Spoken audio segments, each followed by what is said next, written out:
Hey guys welcome back. 15,000 രൂപയുടെ ഇൻഫിനിക്സിൻ്റെ phone, ഇൻഫിനിക്സിൻ്റെ not 50S 5G എന്ന model. ഈ ഒരു ഫോണിൽ 30,000 രൂപയുടെ ഫോണിൽ പോലും കാണാത്ത ഒരുപാട് ഫീച്ചേഴ്സ് ഉണ്ട്. ശരിക്കും ഒരുപാട് ഫീച്ചേഴ്സ് ഒന്നുമില്ല, കുറച്ച് ഫീച്ചേഴ്സ് മാത്രമേ ഉള്ളൂ. എന്നാലും ആ പ്രൈസ് പോയിന്റിലെ വൺ ഓഫ് ദി ബെസ്റ്റ് ഫോണാണ്. നമുക്ക് എല്ലാ ഡീറ്റെയിൽസ് ഞാൻ പറഞ്ഞുതരാം. ഫസ്റ്റ് ഓഫ് ഓൾ ആയിട്ട് ഇതിൻ്റെ ആക്ച്വൽ പ്രൈസ് വന്നിട്ട് 8GB 128GB ആണ് ബേസ് മോഡൽ. ഇതിൻ്റെ ആക്ച്വലായിട്ട് പ്രൈസ് 15,999 ആയിട്ടാണ് വരുന്നത്. ഹയർ വേരിയൻ്റ് വരുന്നുണ്ട് 8GB 256GB ആണ്. ഇതിൻ്റെ പ്രൈസ് 17,999 ആയിട്ടാണ് വരുന്നത്. 18,000 രൂപയും നോർമൽ ആക്ച്വൽ ബേസ് മോഡലിൻ്റെ പ്രൈസ് 16,000 രൂപയായിട്ടാണ് വരുന്നത്.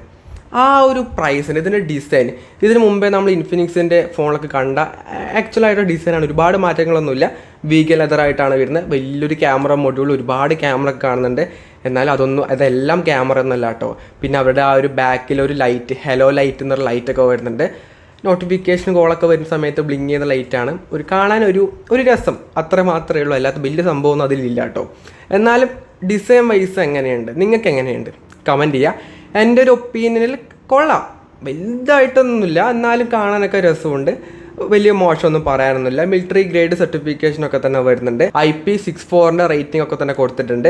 3 കളേഴ്സിലായിട്ടാണ് ഈ ഫോൺ വരുന്നത്. ഒരു റെഡ് വരുന്നുണ്ട്, ഒരു ബ്ലൂ വരുന്നുണ്ട്, ഒരു ഗ്രേ കളർ കൂടെ വരുന്നുണ്ട്. 3ഉം അത്യാവശ്യം കാണാനൊക്കെ നല്ല കൊള്ളാം, നല്ല രസമൊക്കെ ഉണ്ട്. മോശമൊന്നും പറയാനില്ല. ഡിസൈൻ വൈസ് അങ്ങനെയാണ്, രസമുണ്ട്, അത്യാവശ്യം ഡ്യൂറബിൾ ആണ്. ഒരു ഇഷ്യൂസും അങ്ങനെ പറയാനില്ല. 16,000 രൂപ എന്ന പ്രൈസ് പോയിന്റ് വെച്ച് നോക്കുമ്പോൾ it's A good design and build quality ഇതിന് കിട്ടുന്നുണ്ട്. ഇനി ഡിസ്പ്ലേ വൈസ് പറയുകയാണെങ്കിൽ 6.78 ഇഞ്ച് വരുന്ന ഫുൾ HD ആയിട്ടുള്ള 144 Hz വരുന്ന ഒരു 3D കർവ്ഡ് ആയിട്ടുള്ള അമോലെഡ് ഡിസ്പ്ലേ ആണ് വരുന്നത്.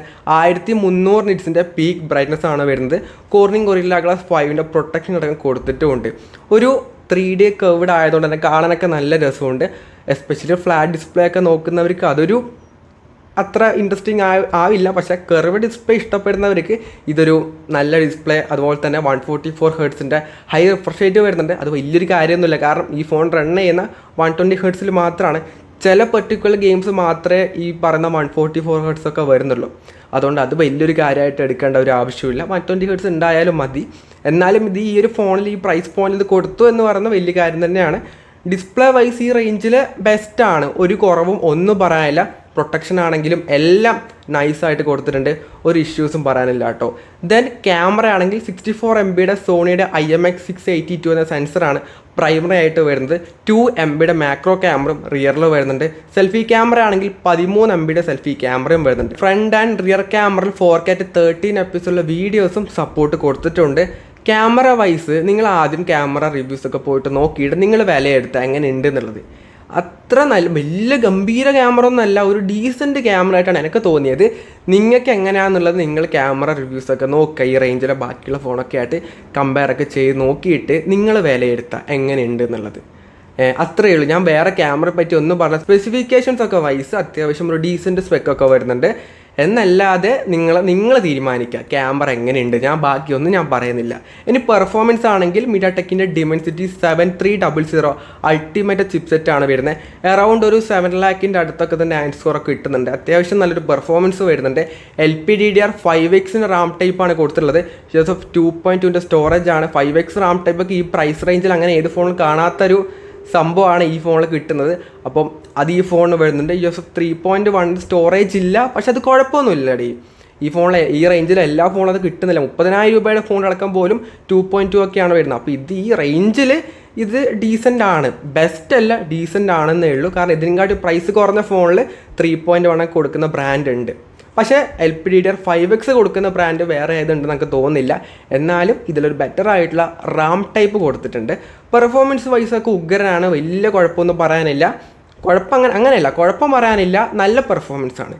ബെസ്റ്റ് അല്ല, എന്നാലും നല്ലൊരു പെർഫോമൻസ് കൊടുത്തിട്ടുണ്ട്. ബെസ്റ്റിൻ്റെ തൊട്ട് താഴെ നിൽക്കുന്ന ഒരു റേഞ്ചിൽ നല്ല പെർഫോമൻസ് ആണ് ഇതിൽ വരുന്നത്. പിന്നെ അവരുടെ XOS 15 ആണ് UI ആയിട്ട് വരുന്നത്. Android 15 ആണ്. ഒരുപാട് മാറ്റങ്ങളുണ്ട് കേട്ടോ. പഴയതുപോലെയല്ല, കാണാനും രസമുണ്ട്, നല്ല ഫാസ്റ്റർ ആണ്. ഒരു ഇഷ്യൂസും അവരുടെ UIനെ കുറിച്ച് പറയാനില്ല. ഒരുപാട് ബെറ്റർ ആയിട്ടുണ്ട് കേട്ടോ.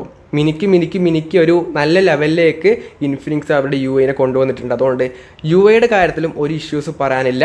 അത്യാവശ്യം ബേസിക് ആയിട്ട് വേണ്ട AI ഫീച്ചേഴ്സും ഈ ഒരു ഫോണിൽ കൊടുത്തിട്ടുണ്ട്. 2+3 ഇയേഴ്സിൻ്റെ ആൻഡ്രോയിഡ് അപ്ഡേറ്റ് ആണ് ഇവിടെ ഇൻഫിനിക്സ് പ്രൊവൈഡ് ചെയ്യുന്നത്. സോ സോഫ്റ്റ്വെയറിൻ്റെ കാര്യത്തിലും വലിയൊരു ഇഷ്യൂ ഒന്നും പറയാനില്ല. അത്യാവശ്യം നല്ല ഫാസ്റ്റർ ആയിട്ടുള്ള ഒരു UI ആണ് ഇൻഫിനിക്സിൻ്റെ XOS UI എന്ന് പറയുന്നത്. ഇനി ബാറ്ററി ആണെങ്കിൽ 5500 mAh ബാറ്ററി വരുന്നുണ്ട്. 45 വാട്ടിൻ്റെ ആണ് ചാർജർ വരുന്നത്. ബോക്സിനകത്ത് ചാർജറും ഇൻക്ലൂഡഡ് ആണ്. ഇതാണ് ഈ ഒരു ഫോണിൻ്റെ സ്പെസിഫിക്കേഷൻസ്. എങ്ങനെയുണ്ടെന്ന് പറഞ്ഞു കഴിഞ്ഞാൽ 16000 രൂപയുടെ ഫോണാണ്. ആ പ്രൈസ് റേഞ്ച് വെച്ച് നോക്കുമ്പോൾ നല്ല ഡിസൈനും നല്ല ഡ്യൂറബിൾ ആയിട്ടുള്ള ബിൽഡും വരുന്നുണ്ട്. നല്ല ഡിസ്പ്ലേ വരുന്നുണ്ട് കേട്ടോ. ഈ റേഞ്ചിലെ ബെസ്റ്റ് ഇൻ ക്ലാസ് ആയിട്ടുള്ള നല്ല ഡിസ്പ്ലേ കൊടുത്തിട്ടുണ്ട്. 144 Hz റിഫ്രഷ് റേറ്റ് വലിയ യൂസ്ഫുൾ എന്നല്ല, എന്നാലും പറയുന്ന സമയത്ത് വലുതുണ്ട് എന്ന് പറയാവുന്നതിലും അല്ലാതെ വലിയ യൂസ്ഫുൾ ഉള്ള കാര്യമല്ല. ക്യാമറയും അത്യാവശ്യം ഡീസൻറ്റ് ക്യാമറ വരുന്നുണ്ട്. നല്ല പെർഫോമൻസും വരുന്നുണ്ട്. നല്ല ബാറ്ററി, ഫാസ്റ്റ് ചാർജിങ് എല്ലാം കൊടുത്തിട്ടുണ്ട്. ഇൻഫിനിക്സ് എന്ന ബ്രാൻഡ് വൈസ് നിങ്ങൾക്കിത് നിങ്ങൾ വാങ്ങുന്നുണ്ടെങ്കിൽ നല്ലൊരു ഓപ്ഷനാണ്. അല്ല നിങ്ങൾക്ക് ഈ ബ്രാൻഡ് അത്ര താല്പര്യമില്ല എന്നുണ്ടെങ്കിൽ വിട്ട് കളഞ്ഞേക്ക് വേറെ ഒരുപാട് ബ്രാൻഡ് ഉണ്ട്. ഇൻഫിനിക്സ് എന്ന ബ്രാൻഡ് കുഴപ്പമില്ല. അത്യാവശ്യം സർവീസ് എല്ലാ ഡിസ്ട്രിക്റ്റിലും സർവീസ് സെൻറ്റേഴ്സൊക്കെ അവൈലബിൾ ആണ്. സർവീസ് എങ്ങനെ ആയിരിക്കുമെന്ന് എനിക്കറിയത്തില്ല, എന്നാലും സർവീസ് സെൻറ്റേഴ്സൊക്കെ തന്നെ എല്ലാ 14 ജില്ലകളിലും സർവീസ് സെൻറ്റേഴ്സ് നമ്മുടെ കേരളത്തിൽ അവൈലബിൾ ആണ്. അപ്പോൾ അതുകൊണ്ട് സർവീസ് സെൻറ്റർ അടുത്തുണ്ടോ എന്ന് ഡൗട്ട് ചെയ്യേണ്ട ആവശ്യമില്ല. വെബ്സൈറ്റിൽ പോയിട്ട് ചെക്ക് ചെയ്താൽ മാത്രം മതി, എവിടെ നിങ്ങളുടെ നിയറസ്റ്റ് ആയിട്ട് കാണിക്കുന്നതായിരിക്കും. അതുകൊണ്ട് അത് നിങ്ങൾ ഇഷ്യൂ ആയിട്ട് കാണേണ്ട ആവശ്യമില്ല. എല്ലാം ഉണ്ട്, വലിയ കുഴപ്പമൊന്നും പറയാനില്ല. ഇൻഫിനിക്സ് എന്ന ബ്രാൻഡ് വൈസ് മാത്രമേ ഒരു ഇത് പറയാനുള്ളൂ.